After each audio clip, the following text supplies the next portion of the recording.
Factory மேடுக்கு உங்களை நான் வரவேற்கிறேன். இந்த காணொலியில் பார்க்கக்கூடிய பொருளை சிறு வயதில் நீங்கள் பயன்படுத்தியிருப்பீங்க. யோசிச்சிட்டிங்களா?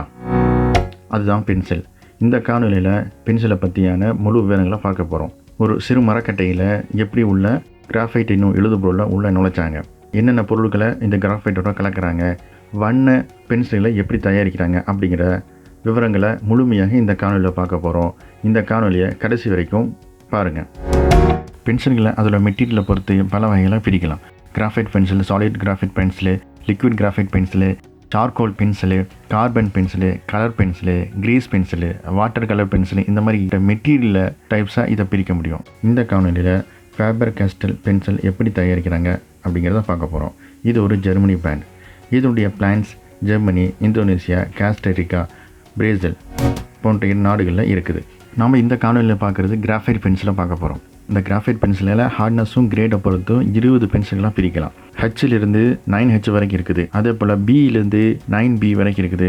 இதை தவிர F அண்ட் ஹெச்பி பென்சில் இருக்குது. இதில் பி பென்சில் பார்த்தீங்கன்னா ரொம்ப சாஃப்ட் டைப், அதே போல் ரொம்ப டார்க்காக எழுதும். இதே ஹெச் டைப் பார்த்தீங்கன்னா ஹார்ட் டைப்பு, இது கொஞ்சம் லைட்டாக எழுதும்.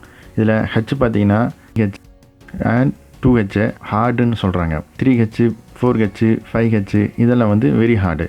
இதை தவிர இருக்கக்கூடிய 6லேருந்து 9H வரைக்கும் எக்ஸ்ட்ரீம்லி ஹார்டுன்னு சொல்கிறாங்க. இது லைட் கிரே கலரில் எழுதும். பி டைப் பார்த்தோம்னா B, 2B, 3B இது வந்து சாஃப்ட்டு.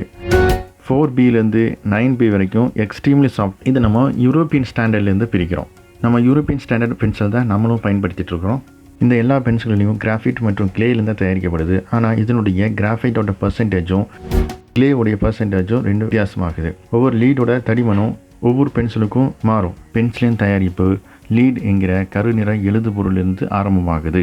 கிராஃபைட் மற்றும் கிளேவை வேறு வேறு அளவுகளில் எடுத்து ஒரு மிக்சரில் தண்ணீரோடு சேர்த்து அதை கலக்கிறாங்க. இதை நன்றாக கலந்த பின்னாடி இந்த கலவையை ஒரு ப்ரெஸ்ஸிங் மிஷினில் கொடுத்து இதை ப்ரெஸ் பண்ணுறாங்க. இந்த நாசிலிருந்து வெளிவரக்கூடிய லீட்ஸை ஒரு ரோலர் மூலமாக கட் பண்ணுறாங்க. வெட்டின லீடுகளை ஒன்றாக சேர்த்து ஒரு தொலைவுள்ள பெட்டியில் அடைக்கிறாங்க. இந்த பெட்டியை சிறிது நேரம் ட்ரையிங் ரூமில் ட்ரை பண்ணுறாங்க.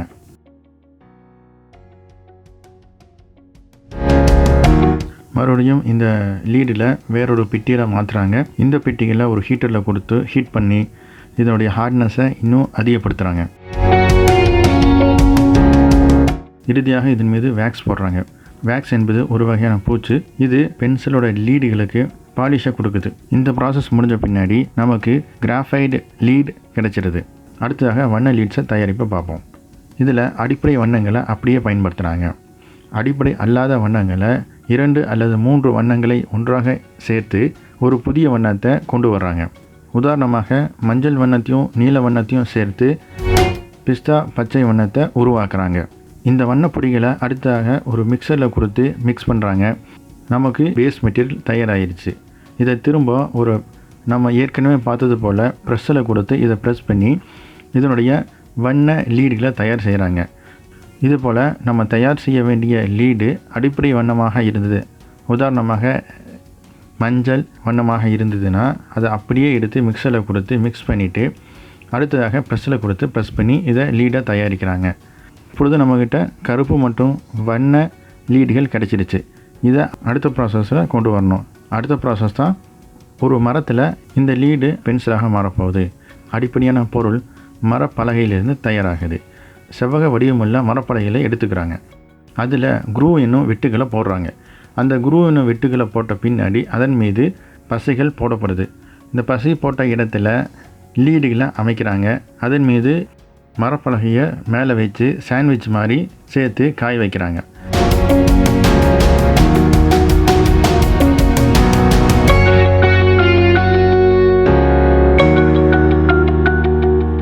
காய வச்ச பின்னாடி இதை நம்ம ஒரு மிஷினில் கொடுத்து எந்த வடிவம் தேவைப்படுதோ அந்த வடிவத்தில் இதை வெட்டி எடுக்கிறாங்க.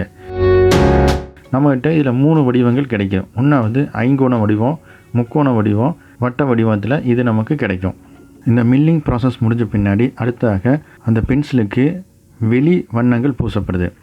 பென்சில் உள்ள லீடு என்ன வண்ணத்தில் இருக்கோ அதே வண்ணத்தில் தான் வெளி வண்ணமும் பூசப்படுது. உதாரணமாக உள்ள சிகப்பு வண்ணம் இருந்ததுன்னா வெளியும் சிகப்பு வண்ணம் பூசப்படுது. உள்ள பச்சை வண்ணம் இருந்ததுன்னா வெளியும் பச்சை வண்ணம் பூசப்படுது.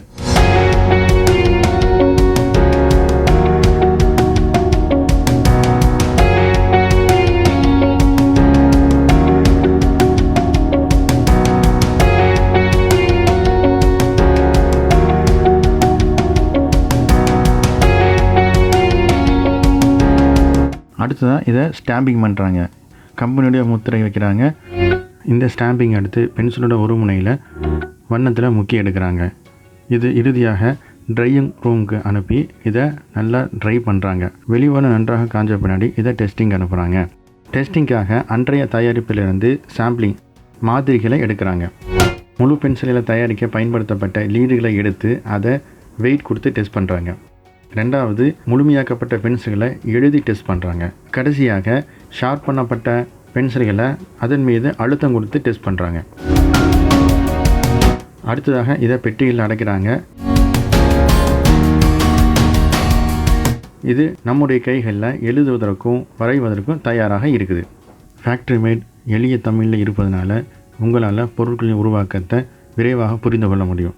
இந்த காணொளியை உங்களுடைய நண்பர்கள் மற்றும் உறவினர்களுக்கு பகிருங்க. நன்றி.